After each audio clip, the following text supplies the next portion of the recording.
ар кандай абалда жакшы күмөн болуш керек. Эгерде бир иш болбой калса, дароо биз жаныбыздагы сен айтпаганда ушул болбойт эле. Жаман ой. Сен демегенде ушул болбойт эле. Болбой калган иштин аркасында биз үчүн Алла Таала бир ийгиликти, анан бир жакшылыкты жашырып койгон.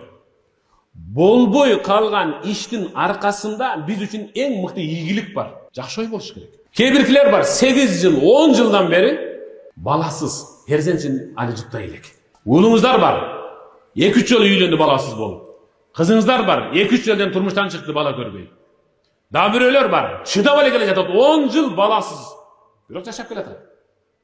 Эмнеге алар дарыланат, жакшынакай, кайрымдуулук кылат, дуа кылышат, кызматтарды кылып атышат, бала болбой атат. Эмнеге десе, караң эми хадиске. Ислам алымдары.